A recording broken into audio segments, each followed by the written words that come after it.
Donc l'idéologie néolibérale produit un État impuissant et donc contraire dans ses interventions à ce que veulent les gens.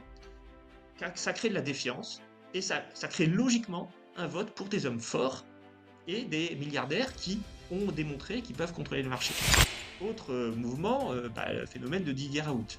Là, il a tous les critères du populisme, mais cette fois-ci, en fait, on va s'apercevoir qu'il va beaucoup plus aller vers l'extrême droite. Derrière, il y a de l'anti-science,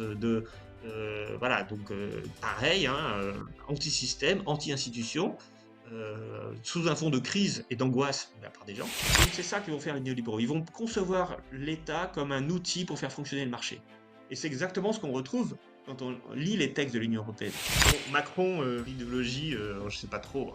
Macron, en fait, c'est un premier de classe qui n'a aucune pensée propre et qui est toujours dans l'idéologie dominante. Tout ça n'a aucun sens. La pensée de Macron, elle est inexistante.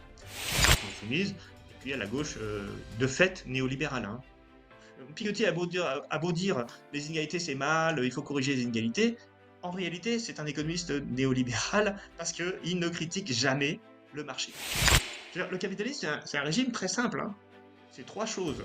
Le marché, le rapport salarial et la propriété privée du capital.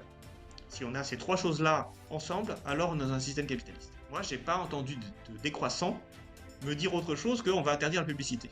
Et les expériences de décroissance faites par Vincent Léger, par exemple, qui sont des expériences qui n'existent, qui ne peuvent exister. Alors, c'est des petites communautés qui veulent organiser avec des technologies simples dans un monde décroissant, mais ce système-là ne peut fonctionner que dans un environnement capitaliste.